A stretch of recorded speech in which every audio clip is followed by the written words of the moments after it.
role. Indeed, the opening, which led to today's agreement, began in Doha. We will lend our full support in the weeks ahead to Qatar's mediation efforts, led by Minister of State Mohammed Al-Khulaifi, to secure a peace agreement between the DRC government and the AFC M23. This process is already well underway. Today's agreement also builds on the African-led peace initiatives, which are ably led by the African Union facilitator, President Faure Gnassingbé of Togo. The heart of this peace agreement is the decision to establish a standing joint security coordination mechanism between DRC and Rwanda. The first order of business is to begin implementing of the concept of operations for the neutralization of the FDLR, to be accompanied by a lifting of Rwanda's defensive measures. This is grounded in the commitment made here for an irreversible and verifiable end to state support for FDLR and associated militias. That is the bedrock of peace and security in our region. FDLR is no ordinary militia. It is the remnant of the forces which committed the genocide against the Tutsi in 1994, in which 1 million people were killed. With this agreement, we also committed to facilitate the return of refugees in our respective territories with the support of the UNHCR. Creating the conditions for the safe and dignified return of refugees is vital to achieve lasting peace.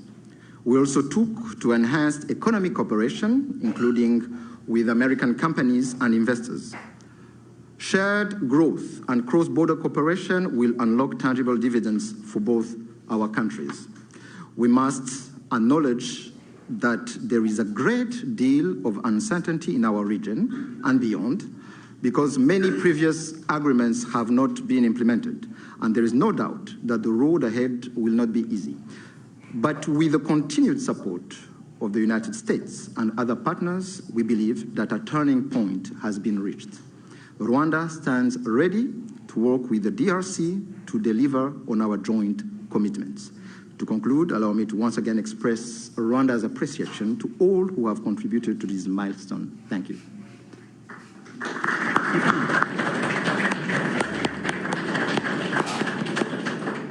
Thank you, Mr. Minister. I now turn to the Foreign Minister of the Democratic Republic of the Congo. Mr. Secretary of State, the Honorable Senator Marco Rubio, Dr. Massad Boulos, Senior Advisor for African Affairs, His Excellency Mr. Mahmoud Ali Youssouf, Chairperson of the African Union Commission, His Excellency Mr. Olivier Nduhungirehe, Minister of Foreign Affairs of the Republic of Rwanda, His Excellency Dr. Mohammed bin Abdulaziz Khulaifi, Minister of State at the Ministry of Foreign Affairs of the State of Qatar, His Excellency Mr. Robert Dussé, Minister of Foreign Affairs of the Republic of Togo, Senators, Excellencies, distinguished guests, and to all Congolese citizens following this movement, wherever you may be. 2 months ago in this very room, we signed a Declaration of Principles, a first tangible step to break with deadlock and chart a path towards peace. Today, that choice takes shape and sustained efforts have come to fruition. With this peace agreement, we open a new chapter, one that calls not only for commitment, but for the courage to see it through. By signing this agreement, we reaffirm a simple truth. Peace is a choice, but also responsibility, to respect international law, to uphold human rights, and to protect the sovereignty of states. Those who have suffered the most are watching. They are expecting this agreement to be respected, and we cannot fail them. This agreement builds on the efforts of many. First and foremost, we want to express our sincere gratitude to His Excellency President Donald J. Trump for his commitment to this peace process. His leadership kept this process focused and goal-oriented, and that from day one. This was further characterized by the quality and resolve of the entire U.S. team, illustrated by the critical support of Senator Rubio and Dr. Boulos. We salute His Excellency President Félix Antoine Tshisekedi Chilombo for choosing the harder path, a peace rooted in principle and in the dignity of our people. We thank President João Lourenço of Angola, facilitator of the Luanda process, for laying critical foundations. We are also grateful to the State of Qatar and to His Highness the Emir, whose leadership was instrumental in convening the first direct meeting between our two heads of states in March, a courageous step that laid the groundwork for dialogue. Qatar has since facilitated further talks in Doha and remained a principled and steady partner throughout this peace effort. The African Union, through its chairperson and the appointed facilitator, His Excellency Faure Gnassingbé of Togo, have anchored this process in African ownership. Finally, we thank the negotiating team of both the DRC and Rwanda for their perseverance and devotion. This moment has been long in coming.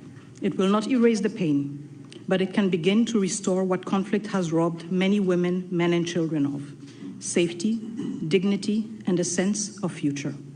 For the Great Lakes region, it offers a rare chance to turn the page, not just with words, but with real change on the ground. Some wounds will heal, but they will never fully disappear. They may grow over, but the skin will forever remain thin and frail, and deep down, the flesh will still remember. At times, we will feel numb, and at others, we will feel a sudden pang that will remind us of what was lost forever. The scars we carry on our bodies and in our souls will remind us of what must never be forgotten, repeated, or accepted. A few days ago in Kinshasa, a coalition of women's organizations shared a clear message with me. Nous ne voulons pas d'une paix d'élite. Nous voulons une paix réelle, vécue, partagée et construite avec nous. We do not want a peace shaped by elites. We want a peace that is real, lived, shared, and built with us. To our fellow citizens in the East, this agreement was signed with you in mind. It provides for the disengagement of armed forces, the protection of civilians, the return of displaced persons and of refugees under government authority, and establishes a follow-up mechanism to ensure compliance. These are not just words on paper. They must now be translated into action with justice, accountability, and political will. This peace agreement is the starting point, not the end goal. It must now be followed by disengagement, justice, and the return of displaced families, and the return of refugees, both to the DRC and Rwanda. However, no text, however carefully negotiated, can carry on its own the weight of peace. I still remember, on the day we signed the Declaration of Principles, a member of the US team said, "If it were easy, it would have been done a long time ago." That holds true now more than ever. What we have signed is only as strong as our will to implement it. We, the DRC, will certainly and resolutely fight for this agreement to be respected, not with our words, but with our deeds. Today, we have chosen peace. What matters now is that we protect it and prove to our people and to the world that even in a region marked by deep scars, dignity and cooperation can prevail. So now, our work truly begins. Thank you.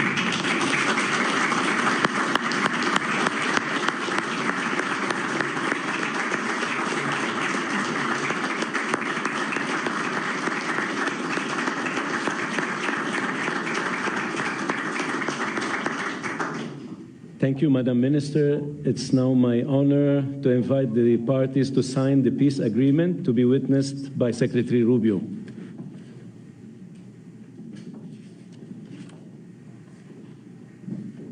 The agreement being signed includes provisions on the respect for territorial integrity and the prohibition of hostilities, the disengagement, disarmament, and conditional integration of non-state armed groups, the establishment of a joint security coordination mechanism, the facilitation of the return of refugees and internally displaced persons, as well as humanitarian access, the reaffirmation of MONUSCO's mandate, and the establishment of a regional economic integration framework. The agreement also includes an annex on the functioning of the Joint Security Coordination Mechanism and the full text of the concept of operations of the harmonized plan for the neutralization of the FDLR and disengagement of forces / lifting of defensive measures by Rwanda, which was agreed to under the auspices of the Rwanda process on October 31st, 2024, and adopted by the foreign ministers on November 25, 2024. With the parties' signatures today, the agreement immediately enters into force. Thank you very much. Congratulations.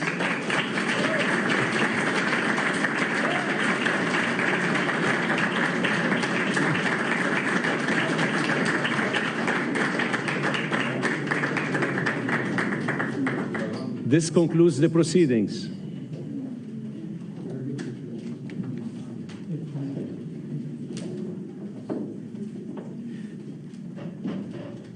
Kindly stay seated while the parties depart. Can we get a quick picture with the two senators? Yes, please.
I think we're fine. Are we off this? On me, sir. 1, 2, 3.